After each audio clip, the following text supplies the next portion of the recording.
Halo Sobat Yasmin, welcome to Broker Podcast. Tempatnya kamu mencari informasi seputar pekerjaan episode 38.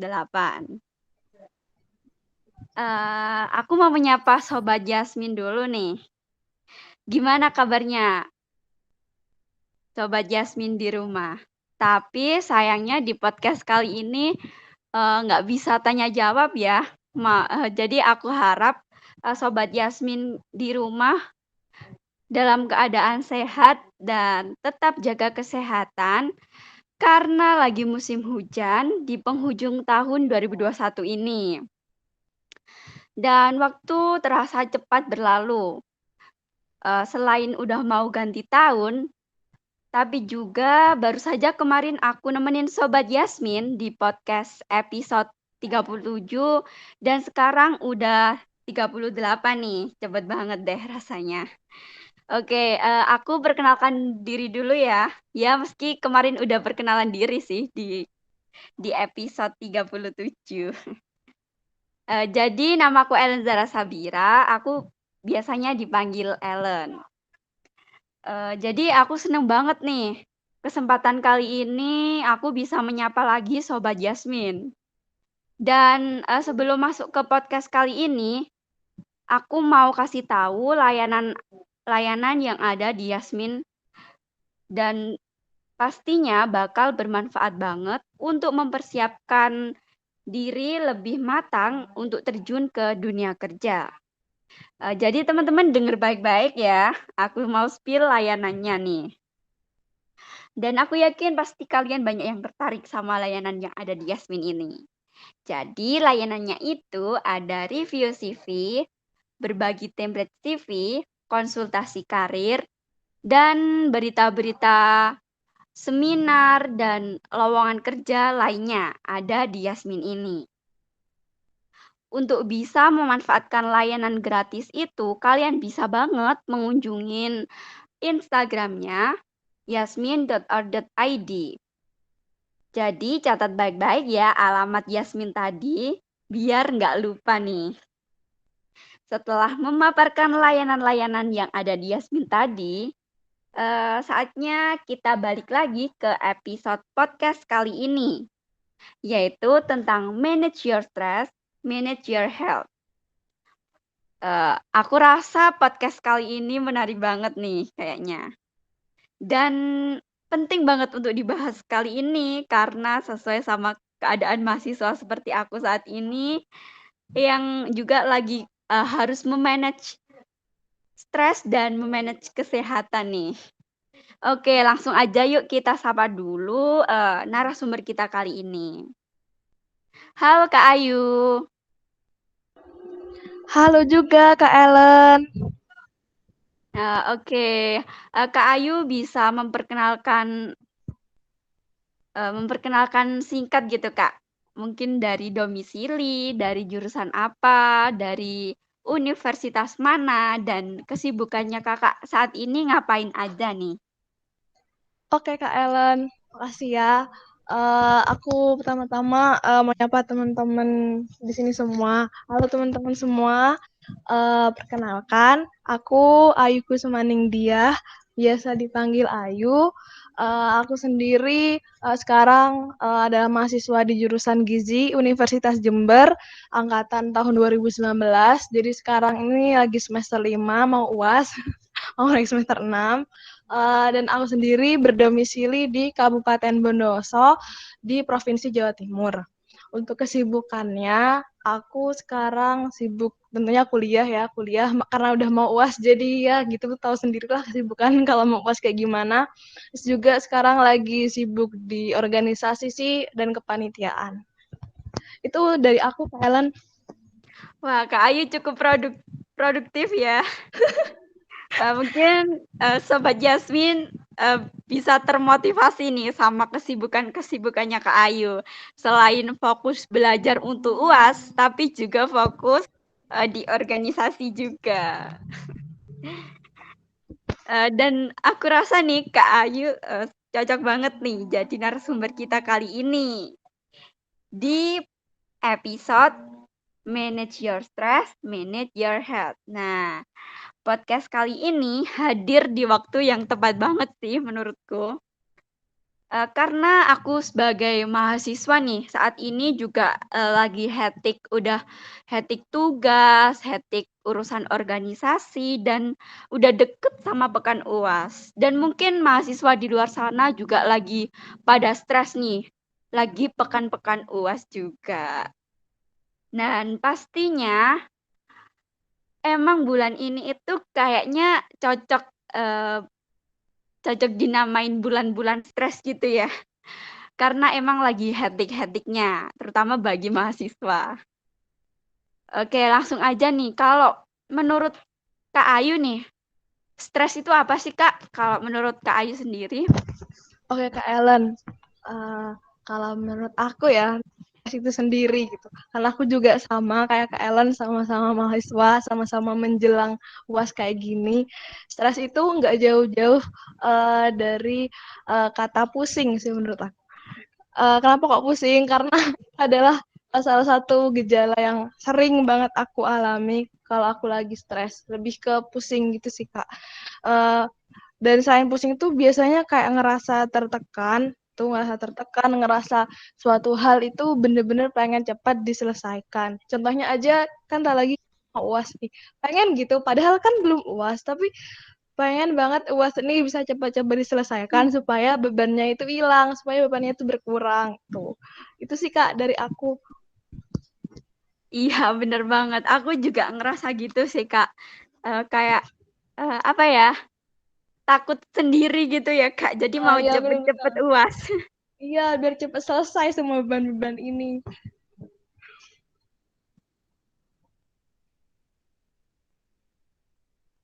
Dan mungkin Kak Ayu, bisa menjelaskan nih, kalau misal, stres dari pandangan psikologi sendiri itu apa sih?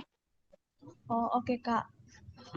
Kalau menurut literatur yang aku baca ya Kak, stres dari arti psikologi itu ya, itu tuh kurang lebih artinya sebagai itu definisinya adalah sebagai ketidakmampuan saat diri kita itu mengatasi ancaman yang diperoleh dari luar. Dan ancaman itu tuh mengancam kondisi mental kita gitu, emosional, spiritual maupun fisik kita gitu. Jadinya akhirnya ketika ada ancaman, biasanya sebenarnya ancaman ini bukan benar-benar ancaman apa ya, ancaman yang membahayakan gitu enggak sih, lebih ke suatu hal yang apa ya, kita tuh kayak kaget gitu, kita tuh nggak biasa sama suatu hal itu, terus tiba-tiba kita dikasih gitu, dan itu kayak seakan-akan mengancam kondisi mental, emosional, spiritual maupun fisik kita. Jadinya akhirnya kita akan merasakan gejala-gejala yang pada umumnya dirasakan ketika stres gitu. Mulai dari kayak pusing, mulai dari kayak apa ya, nggak nafsu makan dan sebagainya. Itu sih Kak. Nah iya, bener banget Kak, emang, stres itu juga mempengaruhi kayak pola makan juga gitu ya Kak? Apalagi bagi mahasiswa, ya Allah. Udah ngekos, kadang makannya juga gak rutin, tambah pas stres juga, aduh. Iya emang, jadi episode ini cocok banget nih buat kita biar bisa memanajemen stres kita sendiri gitu ya Kak. Iya, bener-bener Kak. Nah, kalau menurut Kakak, apa sih yang bisa kita lakuin nih Kak, kalau misal kita lagi di fase stres gitu Kak? Oh, oke. Apa sih yang bisa dilakukan kalau lagi di fase stres ya? Kalau menurut pengalaman pribadiku ya Kak, aku sendiri kalau lagi stres itu yang pertama aku lakukan tuh, aku tuh apa ya, kayak berusaha menyadari kalau kalau memang aku tuh memang benar-benar dalam kondisi yang tidak baik-baik aja gitu, dalam kondisi yang apa ya istilahnya, kayak tubuhku nih memang kayak butuh jeda gitu, butuh jeda sejenak. Jadi aku tuh biasanya bakal kayak ngevalidasi apa yang aku rasa, ngevalidasi emosi maupun stres yang aku rasa. Biasanya aku tuh pakai kayak kata-kata it's okay to not be okay gitu Kak, kayak judulnya drakor. Tapi gak tahu kenapa aku tuh suka banget sama kata-kata it's okay to not be okay, soalnya itu bener-bener kayak menenangkan aku banget gitu kalau lagi stres, kayak memvalidasi kalau boleh kok kamu tuh ngerasa stres, boleh kok kamu tuh ngerasa gak baik-baik aja gitu. Nah, jadi setelah apa ya, setelah divalidasi oleh diriku sendiri kayak gitu, biasanya aku tuh pelan-pelan akan merasa sedikit lebih tenang. Terus setelah aku jadi ngerasa sedikit lebih tenang itu, aku juga biasanya sambil kayak tarik nafas gitu. Pokoknya gimana caranya uh, gak cuma apa ya, gak cuma perasaan aja yang tenang, tapi secara fisik gitu ya. Itu tuh juga pelan-pelan tuh bisa jadi tenang lagi. Kan biasanya kalau stres kadang tuh kayak yang nafas tuh agak gimana gitu-gitu kan. Itu aku intinya berusaha kayak ngatur nafas lagi gitu, tuh nenangin diri. Terus setelah aku kayak berusaha nenangin diri, aku itu baru akhirnya kayak pelan-pelan ngajak diri sendiri mikir sih Kak, gitu. Ngajak diri sendiri untuk mikir kalau apa ya, kalau semua ini tuh segala kesulitan yang membuat aku stres itu tuh pasti akan ada akhirnya gitu. Pasti bersama kesulitan itu pasti akan ada kemudahan kan. Jadi ya sudah gitu. Pada akhirnya kita hanya kayak bisa jalanin, kita hanya bisa berikhtiar, berusaha yang terbaik, terus doa juga mohon semoga dimudahkan gitu. Jadi terus juga oh ya selain itu aku tuh juga biasanya nggak udah kayak stres banget itu gak lupa untuk self healing sih Kak. Dan ya aku yakin pasti teman-teman di sini semua punya self healing yang beda-beda gitu ya caranya. Kalau aku sendiri itu lebih ke nonton film sih, nonton drakor karena aku memang suka banget nonton drakor akhir-akhir ini. Kalau enggak sih apa ya, aku tuh juga sekarang kan lagi suka sama itu BTS kan. Jadi ya istilahnya fangirlingan gitu Kak. Jadi ya itu jangan lupa untuk self healing juga bagi teman-teman yang lagi ngerasain stres. Itu dari aku Kak. Ya, jadi yang awal itu kita harus nenangin diri dulu gitu ya, Iya Kak. bener Kak, bener. Itu jangan lupa. Baru tubuh ini bisa diajak berkompromi lagi, bisa Ah, diajak itu. buat mikir gitu. Nah, betul-betul itu Kak. Dan tentunya kita harus menerima diri kita dulu kalau emang lagi stres ya udah coba deh ditenangin. Kayak diterima gitu ya, Kak. Diri kita itu kayak harus bisa nerima gitu ya. Iya, iya, itu benar. Soalnya ya itu apa ya, kan kita juga manusia nggak sempurna gitu. Kita tuh nggak bisa dalam kondisi yang baik-baik aja gitu. Pasti memang bakal ada saatnya kita ngerasa stres. So, it's okay to not be okay. Iya Kak, jadi setelah kita membahas soal stres-stres tadi ya Kak, ya pastinya mempengaruhi pola makan dan bikin diri kita kayak lebih cemas gitu ya Kak. Kayak nggak bisa berpikir atau kayak lebih ketakutan nih mau melakukan suatu hal itu kayak nggak tenang gitu kan Kak. Nah, kalau menurut Kakak sendiri nih, apakah stres itu selalu berdampak negatif sih, Kak?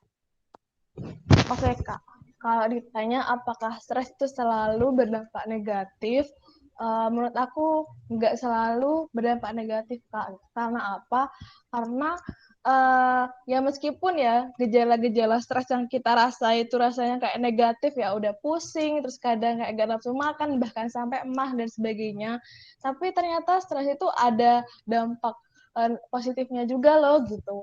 Contohnya apa? Contohnya apa ya, dari stres kita tuh kan tahu kalau ternyata manusia itu punya batas kemampuannya masing-masing, dan dari situ kita juga sadar kalau oh tubuh jiwa, tubuh dan mental kita ini ternyata lagi disuruh untuk rehat sejenak gitu melalui stres ini gitu, melalui alarm dari stres ini. Dan dari situ kita juga sadar gitu kalau uh, ternyata kita tuh manusia memang nggak bisa sendirian gitu, dan it's okay kalau kita kayak memang butuh pertolongan gitu sama orang gitu. Jadi kayak stres tuh bisa kayak jadi titik baliknya kita gitu untuk sadar hal-hal yang ya filosofis itu. Dan juga dari stres juga ya itu biasanya kadang malah ningkatin produktivitas kita. Kenapa? Karena apa ya? Karena dari stres itu kita tuh jadi termotivasi kan, pengen cepat selesai bebannya. Akhirnya mau gak mau tuh bakalan usahain diri untuk produktif dan cepat ngelarin hal itu Kak. Itu dari aku Kak. Jadi stres itu nggak selamanya berdampak negatif ya Kak, tergantung kita menyadarinya gitu. Iya Jadi kayak bener-bener. bisa banget itu bikin kita jadi lebih sadar gitu ya Kak. Ya bener Kak. Nah Kak, aku tuh pernah baca-baca nih Kak. Jadi kalau stres itu dibagi menjadi dua. Ada eustress sama distress. Nah, kira-kira Kakak sendiri pernah nggak terdampak distress? Dan mungkin Kakak ada pengalaman nih, eustress gimana? Oke Kak.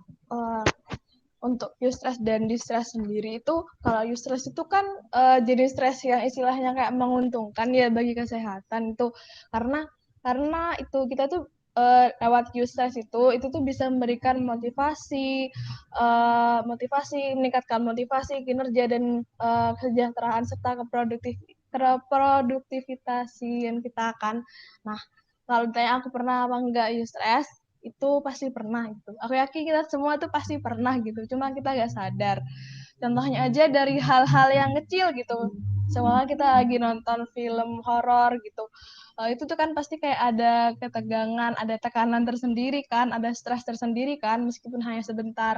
Terus juga pas kayak pertama pengalaman kita kalau nanti kerja itu biasanya juga bakal ada stres di awal-awal, itu tuh termasuk stres juga. Terus juga mungkin pengalaman-pengalaman yang sebab pertama itu kan selalu ada ketegangan tersendiri kan gitu. Itu tuh bisa jadi stress gitu. Dan kenapa itu bisa menguntungkan? Karena ya biasanya stresnya itu tuh kayak gak berjangka panjang gitu Kak gitu. Stresnya itu istilahnya kayak waktunya tuh sebentar dan kita tuh selalu bisa mengatasinya secara pribadi gitu. Terus juga kalau di stresnya sendiri tentu ini paling banyak sih dialami oleh orang-orang termasuk aku juga pastinya karena di stres ini kan sifatnya nggak menyenangkan. Terus juga biasanya jangka stresnya tuh lebih panjang gitu, lebih panjang. Terus kita agak kesulitan untuk mengatasi stres ini secara pribadi gitu. Ya kalau ini aku sendiri sering sih gitu, nggak sering sebenarnya, kadang ya ngalamin gitu untuk kayak suatu hal masalah yang istilahnya tuh jangka waktunya lama gitu. Paling gampangnya tuh ya Kak, seumpama lagi ada kayak tugas proyek gitu dari kuliah. Itu tuh tugas proyeknya tuh kadang kayak berbulan-bulan gitu kan gitu. Padahal ya itu kembali lagi ke kita tuh kalau lagi stres tuh bener-bener pengen cepat nyelesain suatu hal itu. Tapi ini tugasnya butuh berbulan-bulan dan butuh kesabaran gitu. Jadi entah kenapa itu agak cukup mengganggu sih dan agak kurang menguntungkan bagi diriku sendiri. Itu sih Kak. Mungkin Kak Ellen pernah ngalamin juga eustress dan distressnya Kak? Ya, kurang lebih sama juga sih Kak, karena mungkin kesibukan kita juga hampir sama nih. Ya mungkin distressnya juga karena ya tugas gitu ya Ya Kak. benar, gak jauh-jauh dari tugas. Ya emang gimana lagi ya Kak, apalagi kalau kuliah online gini, tentunya kayak tugasnya pasti kayak katanya sih ya, aku soalnya nggak pernah kuliah offline nih, katanya kalau kuliah online itu tugasnya kayak lebih banyak gitu. Iya Kak, iya bener, bener, bener, bener itu kalau yang online ini memang lebih banyak. Soalnya pengalamanku, karena aku angkatan 19, angkatan 19 kan sebelumnya kan 1 tahun, gak sampai 1 tahun sih, cuma 6 bulan lebih gitulah. Itu kan 1 semester ya, itu tuh kuliah offline dan ya aku ngerasa pas di semester awal tuh tugasnya masih bisa dimaklumi lah, malah terasa santai. Cuma pas online ini yang bikin stres beneran Kak. Kayaknya mahasiswa di luar sana juga ngerasain yang sama seperti kita sih Kak. Iya pasti-pasti itu. Dan eh, ngomong-ngomong stres nih ya Kak, aku jadi inget ada istilah illness Kak. Nah, biasanya illness ini tuh biasanya tuh dialami sama mahasiswa-mahasiswa nih.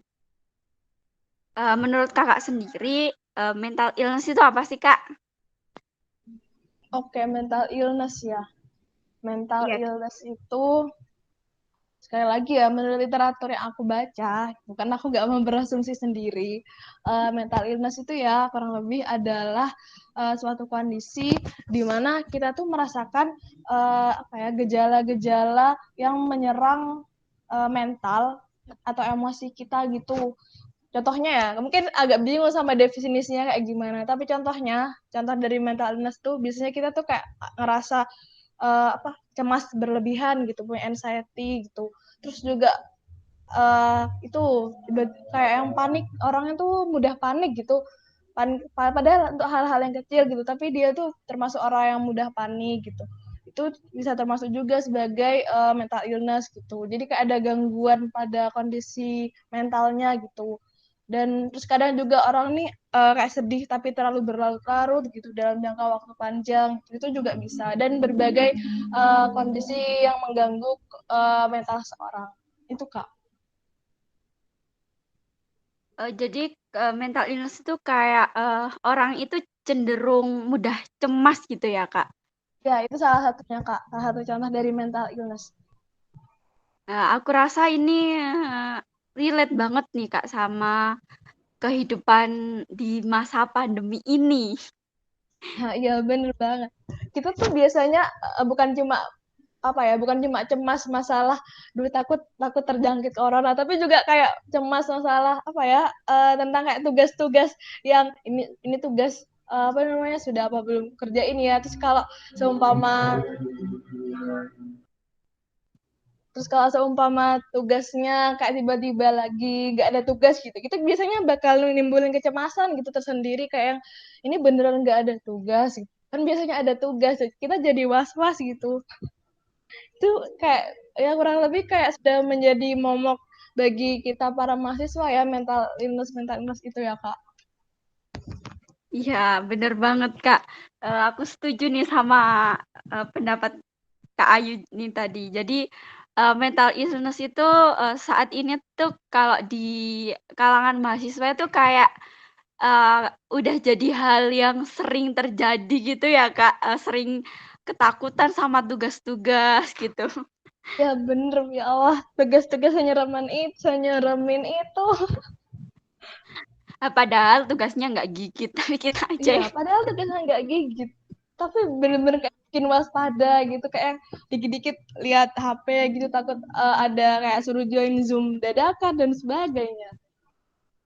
iya sih, Kak, apalagi kalau aku sendiri ya, Kak, kalau di dosen-dosenku itu kayak lebih cenderung suka tunda-tunda kelas gitu, Kak. Jadi kayak sukanya tuh tiba-tiba malam kelas gitu kan kayak, bikin aduh, bikin apa, ganggu waktu istirahat aja gitu. Jadi kayak, ih takut banget nih kalau misal ditunda, pasti nanti kelas malam gitu. Iya bener-bener. Pokoknya kalau udah kayak ada hari libur atau apa ya ditunda ditunda gitu, pasti jadwal gantinya itu kayak akan kurang lebih mengganggu waktu istirahat kita gitu. Padahal dulu kita pas kayak waktu zaman SD sampai SMA tuh suka gitu kalau kelas kayak lagi gak ada gurunya atau libur. Tapi sekarang semenjak kuliah nih bener-bener gak tenang ya Kak. Iya bener banget, Kak, dan kadang itu ya, Kak, kalau kita menghadapin, kayak tugas nih, padahal belum buka nih, udah takut duluan gitu. Nah, Padahal bener ya. belum tentu tugasnya itu sulit loh, tapi udah Udah ngeri mental duluan. illness gitu. Iya, jadi mau mudah, mau sulit itu kayak udah ketakutan duluan gitu ya. Iya, udah cemas duluan, udah panik duluan. Pokoknya saat kita tahu kayak, oh dosen ini bakal ngasih tugas, itu kayak sudah bikin sepanang duluan. Apalagi kalau, dosennya tuh yang yang menakutkan gitu. Iya, itu menambah sensasi ketegangan tersendiri, Kak. Ya emang, tantangan yang luar biasa sih, Kak, jadi mahasiswa yang kuliahnya online terus nih. Dan pastinya kayak, mau istirahat tuh kayak takut gitu. Meskipun ditunda nih waktunya, waktu kelasnya ditunda, tapi kayak istirahat itu kayak was-was nih, jangan-jangan nanti dikirimin tugas gitu, jangan-jangan nanti link-nya di-share dadakan gitu. Iya Kak, bener-bener yang mau tidur, yang mau merem tuh gak tenang, dikit-dikit ngecek HP. Ya Allah. Dan kayak sekarang itu jadi ada apa ya? Ada kata-kata yang lagi apa ya? Lagi populer nih Kak. Mau mau di TikTok kah, mau di pembicaraan kita nih. Apa itu Kak? Itu nih Kak, kata-kata healing. Oh healing, Kata oh iya ya healing. aku tahu healing. Nah, zaman sekarang itu kan kayak banyak banget nih orang butuh healing, terus kayak mau keluar gitu healing dulu gitu. Ya Nah, Kak, bener-bener self healing. iya betul banget. Kalau menurut Kakak sendiri, apakah healing itu penting sih, Kak? Penting Oke, nggak, Kak? kalau di ya kalau menurut aku ya Kak, healing biasanya orang nyebutnya self healing ya, dan memang yang aku ketahui self healing itu tuh amat sangat penting, bener-bener penting banget gitu. Karena apa? Ya karena lewat self healing itu kan kalau nggak salah arti dari self healing itu kayak pemulihan diri ya. Jadi kayak kita tuh memulihkan diri yang memulihkan kayak jiwa, fisik, emosi dan spiritual kita yang sebelumnya mungkin kita lagi kayak ada tekanan, lagi ada apa ya? Pokoknya banyak tekanan lah gitu. Salah satunya kayak karena stres itu tuh kita bisa pelan-pelan pulih gitu, bisa pelan-pelan kembali produktif lagi nantinya. Itu sih Kak. Iya, bener banget. Jadi kayak self healing itu kayak eee, refreshing otak gitu ya. Ya, pokoknya refreshing, ya refreshing bukan cuma otak Kak gitu, tapi itu biasanya fisik kita gitu dan ya mental kita tuh juga dibawa untuk refreshing gitu. Soalnya kan kadang kita tuh udah kayak ketawa-tawa tapi pikirannya malah kepala inget-inget tugas gitu. Jadi menurut aku itu belum sepenuhnya self healing kalau kayak gitu Kak. Iya betul banget nih, Kak. Dan, aku mau tanya nih, Kak, kalau, kita kan, kalau stres gitu ya, Kak, katanya nih kalau stres itu bikin bikin, fisik kita itu juga kayak, lebih cepat lelah gitu ya, Kak. Nah, kalau menurut Kakak sendiri, eee, apakah, stres itu juga, mempengaruhi, keadaan fisik kita, Kak? Kalau menurut Kakak nih? Oke, apakah stres itu mempengaruhi kondisi fisik kita ya? Bener banget. Stres itu memang bener-bener kalau semuanya stresnya ringan ya Kak, itu biasanya nggak terlalu mempengaruhi sih. Mungkin kayak kita kayak hanya sekedar apa ya, pusing ya sesaat gitu. Tapi kalau stresnya itu agak lama berkepanjangan, itu biasanya benar-benar akan mempengaruhi kondisi fisik kita. Gak cuma kita ngerasa pusing, sakit kepala gitu, tapi biasanya akan muncul gejala-gejala yang berhubungan dengan kayak di saluran pencernaan kita gitu, kayak mah gitu contohnya. Apalagi aku sendiri, jujur aku sendiri juga kalau udah kayak lagi stres banget itu berpengaruh ke mahku, jadi mahku tuh kambuh Kak tuh. Terus juga uh, sebenarnya kan bahaya ya kalau kayak orang tuh terlalu lama stres terus bisa nyebabin mah gitu. Soalnya uh, mahnya tuh gak hanya sekedar sakit perut, tapi apa ya, bisa aja tuh kayak sampai jadi kayak diare, jadi kayak mual-mual gitu. Itu aku rasain sendiri. Jadi kayak bener-bener dah stres yang nggak berkepanjangan itu tuh bakal mempengaruhi kondisi fisik kita. Jadi kita harus gimana caranya untuk bisa memulihkan diri gitu, menghilangkan diri, menyembuhkan diri dari yang namanya stres itu semampu kita. Itu Kak. Ya, jadi, kalau, aku pernah baca nih, Kak, jadi, orang sakit itu kadang dipengaruhi sama pikiran kita juga nih, Kak. Jadi kalau mungkin pikiran kita lagi stres itu, kayak kita tuh lebih stres berkepanjang itu pasti mempengaruhi kesehatan kita gitu ya, Kak. Seperti Kak Ayu tadi, jadi kayak, bisa sakit emah gitu ya, Iya karena Kak, stres. itu bener-bener, aduh bener-bener, ya itu kalau dipikir-pikir padahal kan cuma karena kita stres aja, karena ya gitu, tapi ternyata beneran mempengaruhi kondisi fisik sampai segitunya Kak. Iya, bener banget nih, Kak. Dari tadi kita udah ngomong panjang lebar banget ya, Kak. Iya, muter-muter di stres tentang ya, terus juga ya tugas-tugas mahasiswa. Pokoknya hal-hal yang berhubungan dengan stres yang dialami mahasiswa yang berpengaruh ke kesehatannya juga kan, Kak?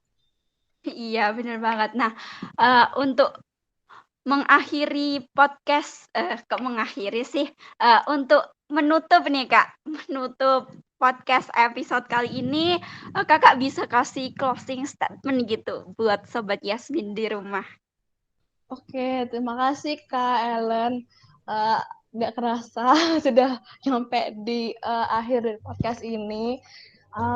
Untuk teman-teman semua ya, closing statement dari aku. eh closing statement dari aku ya teman-teman. Aku harap teman-teman di sini, meskipun kita di sini juga masih ada dan masih banyak, termasuk aku juga nih ya, yang lagi kuliah online. Dan entah kenapa pengaruh dari kuliah online itu cukup membuat teman-teman mahasiswa, termasuk aku sendiri itu kayak stresnya tuh lebih gitu daripada pas kuliah offline. So, aku harap teman-teman semua itu belajar bagaimana caranya mengendalikan diri itu, menyembuhkan diri, memulihkan diri gitu atau self healing ketika stres itu teman-teman gitu. Apapun cara yang bisa teman-teman tempuh gitu. Kalau aku kan caranya kayak lagi ya nonton atau fangirlingan.